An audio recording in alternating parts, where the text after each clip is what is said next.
Hey, this video is going to be titled Coronavirus Don't Freak Out. I I know it's a hot button issue, and I've been advised not to do videos on hot button issues, but I think that somebody needs to talk about this because it's really important that that people in healthcare start sounding off about how we can respond to things like this, because today it's coronavirus and tomorrow it might be something else, and the thing that I am overwhelmingly impressed with watching the news and reading the news and everything that comes through on the medical news as well, is that people are really getting freaked out about the coronavirus. And I want to give you enough information to think about it in a different way, okay? Now, I don't have any inside information. I've probably got this access to the same information as you people do, but I've been working in the healthcare field for 21 years, and, I see things and I get certain ideas, and I've got this big nerdy brain, may as well be sharing that and my thought process. So the first thing that I think when I look at the coronavirus is there is a lot of response. And there's a lot of fear response, and then I'm seeing a lot of actually appropriate response, because back in the day, before we had anything that we could do for infectious diseases, one of the things that we used to do to keep disease from spreading was quarantine. Now, quarantine kind of sounds like jail, but quarantine is actually just, if you're sick, don't go out. And so if and when coronavirus arrives and spreads through the United States, then I guess one of the more important things for everybody to remember is, if you're sick, stay home. Because with this particular virus, although it's only 2% fatal so far as we've seen, people are actually getting really bad versions of the illness and dying. And so you take yourself to work trying to work through the illness, and then you might be actually spreading that to people that really it could be dangerous for. So the idea of taking yourself out of the mix and staying home to be sick is a really important idea. Now, it doesn't have to be quarantine, and maybe that might happen here in America, the whole idea of quarantine. But I want us to start thinking about this and say, if you're sick and there is any question that this might be the coronavirus or another virus that is especially transmissible, like the flu, guys, okay? Like, if you're sick, stay home. Take care of yourself. Drink plenty of fluids. I mean, I've done other videos on this, on colds and flu, and then the next thing that leads me to think about is, so you're going to stay home with your sickness. We might need to make a little bit of a plan, because what if your kids get sick and then they can't be in school, and then you don't have daycare?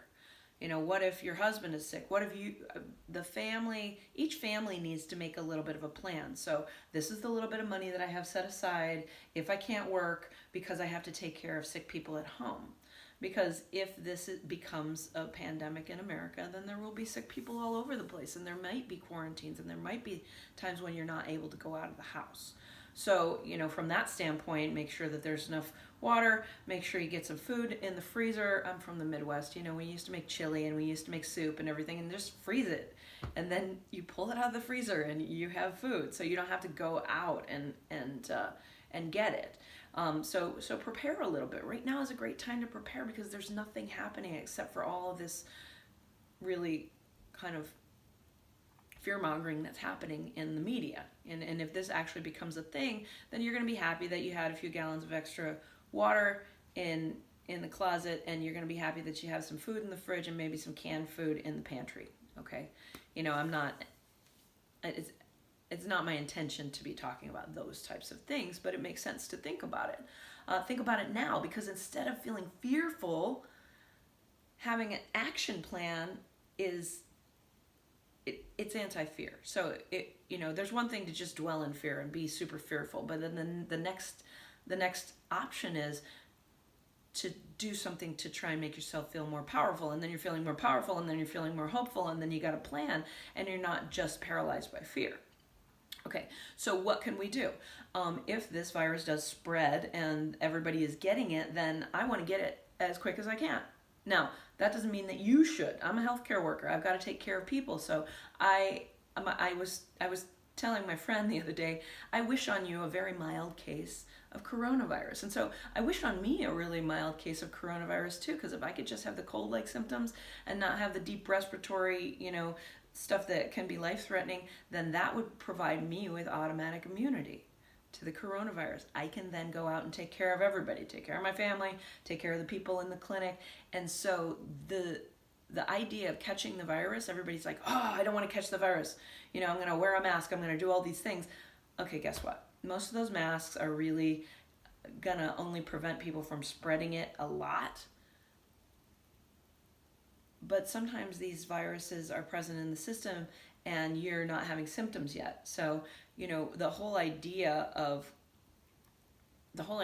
never coming into contact with it may not be realistic. And so you come into contact with it, we want you to get as minor an illness as possible so that you can recover and you can have immunity, because they have not developed a vaccine yet.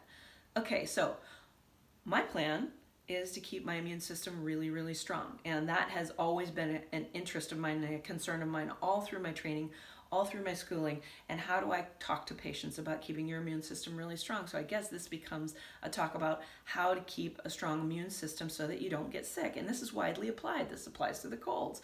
This applies to the flu. This applies to stomach flu. This applies to anything that you come into contact with, because truth is, I come into contact with gooey, sick people on a daily basis, and I am not sick a lot. And the reason why I'm not sick a lot is because I exercise regularly, is because I try and keep my weight under control, is because I try to limit my sugar consumption and my carbohydrate and my wheat consumption so that my insulin levels are not high, and high insulin levels can sometimes cause difficulty with immunity.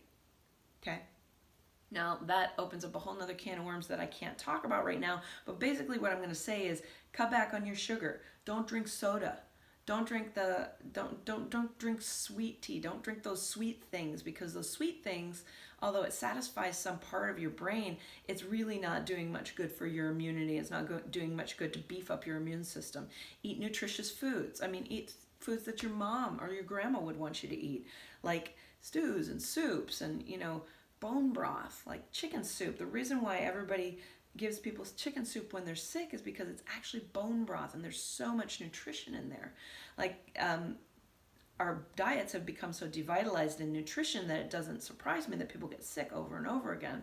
And so what I'm saying is turn back and, eat some mushrooms and eat some vegetables and eat some fruit, and stop drinking so much soda and juice and Gatorade. Gatorade is not good for you. Gatorade, sorry, I shouldn't say a brand name, but the sports nutrition drinks, only if you are extremely, extremely sweating, and only at that time. Again, I digress. I'm like a professional digressor. Back to the thing that would help with your immunity. I did a video about supplements and which ones that I think are necessary. And I said a vitamin D supplement, and you need to know what your vitamin D is so that you know whether you're high or low or in between. So look at that video too. The next one would be a multivitamin. A good multivitamin is a good thing. I don't believe that we get all of our nutrition from our diets, and I explained that in the supplements video. The next one would be a fish oil supplement if you are not allergic to fish, and if your doctor has not told you that you can't be on fish oil because of blood thinners or something like that. So, and in which case you could eat fish. So we all know how to eat well, and maybe this particular scare might cause us to think a little bit more about that and actually apply some effort towards it. So, maybe weight loss is not the goal. Maybe the goal is health and well-being, and maybe this particular scary opportunity might turn more people towards the path of health, as opposed to kind of the lazy, self-pleasuring, self-medicating way of eating and drinking that we've already developed in our American society. Now, nobody is innocent nobody can be perfect in their consumption. There is no perfect. It's a trend. I'm not perfect. I don't always eat perfectly, but if most of the time you're choosing nutritious options, and if most of the time you're thinking about how can I help my immune system rather than hurt my immune system, then you'll be doing amazing things for your health in general, for all aspects of your health, not just to prevent this particular virus that everybody's scared about. So getting on my little soapbox. It's not really difficult to get me on a soapbox, but I think I've made my point over and over again, so let me recap it. Okay, if you're sick, stay home. Don't pass it to other people. Plan for the possibility of needing to stay home so you're not stressed out financially, mentally, psychologically. And beef up your immune system as much as you possibly can so that you can fight off the virus as much as possible. And if you get infected, then you're going to have a very minor illness instead of this huge major illness. So those are my ideas about how to feel like you have some ability to be empowered in the face of this coronavirus scare or COVID-19 or whatever they're calling it. I'll probably make more videos on this because it's a hot button issue, but please take a deep breath and do not proceed fearfully, because fearful people do funny, silly, stupid things. People with a plan have a plan. Okay, thanks. Bye.